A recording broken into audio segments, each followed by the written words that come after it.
Saudari-saudara yang terkasih dalam Tuhan, selamat bertemu kembali dalam Renungan Harian Katolik MSC Provinsi Indonesia. Hari ini kita semua bersama gereja merayakan Pesta Yesus dipersembahkan di Bait Allah. Kita diajak untuk merenungkan dari kitab Nabi Maliaki bab 3 ayat 1 sampai dengan 4 dan Injil Lukas bab 2 ayat 22 sampai dengan 32. Saudari-saudara yang terkasih, manusia belajar memaknai hidupnya melalui berbagai fenomena dan peristiwa yang terjadi dalam kehidupan. Mulai sejak manusia itu mulai dikandung sampai pada saat kematiannya. Kita bisa menemukan berbagai macam upacara syukur dalam ritual-ritual yang ada di tengah-tengah kehidupan berbagai macam suku bangsa maupun di dalam agama-agama yang ada. Tidak terkecuali bangsa Yahudi. Dalam Injil Lukas bab 2 ayat 22 sampai dengan 32, kita menyaksikan bagaimana Yusuf dan Maria membawa Yesus dan mempersembahkan Yesus di Bait Allah sebagai pemenuhan akan apa yang menjadi tradisi pada bangsanya. Melalui upacara itu, Yusuf dan Maria pertama-tama mau mengungkapkan rasa syukur mereka atas segala anugerah Allah yang telah memberikan kepada mereka seorang putra.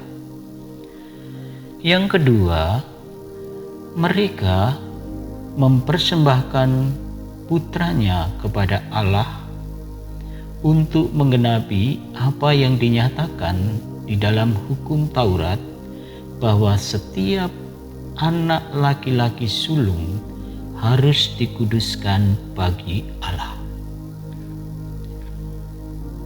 Saudara-saudari yang terkasih dalam Tuhan, dalam momen-momen yang penting seperti ini seringkali hadir pribadi-pribadi yang berperan dalam ritual-ritual itu atau di dalam memaknai peristiwa-peristiwa itu. Dalam peristiwa Yesus dipersembahkan di Bait Allah, kehadiran Simeon dan Hana, pribadi-pribadi yang sungguh luar biasa, juga hadir bersama Yusuf dan Maria.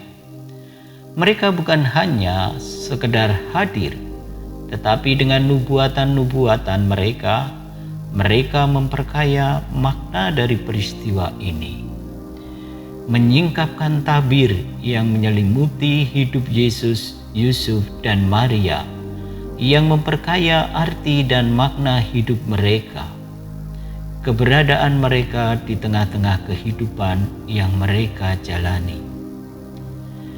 Saudari-saudara yang terkasih, di dalam gereja kita juga memaknai peristiwa-peristiwa kehidupan dalam momen-momen tertentu seperti pembaptisan, penerimaan komuni pertama, krisma,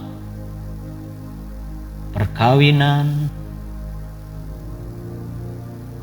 peristiwa pentahbisan, dan sebagainya, di mana melalui peristiwa-peristiwa itu semakin memperkaya setiap pribadi menjadi pribadi yang semakin menemukan karya keselamatan Allah di tengah-tengah kehidupan. Kita masing-masing bisa bertanya kepada diri kita sendiri, sejauh mana momen-momen itu sungguh memperkaya hidup kita, sehingga kita semakin menemukan arti dan makna hidup kita. Sejauh mana kekayaan tradisi yang ada juga sungguh-sungguh menghantar kita untuk semakin mensyukuri segala rahmat dan berkat Tuhan yang kiranya kita terima di dalam kehidupan ini. Ataukah momen-momen itu berlalu begitu saja tanpa arti? Bagaimana kita juga menemukan keselamatan yang Tuhan nyatakan di dalam hidup kita melalui peristiwa-peristiwa itu, sehingga dari hari ke hari kita semakin masuk dan diantar ke dalam keselamatan Allah sendiri. Semoga Tuhan memberkati kita. Amin.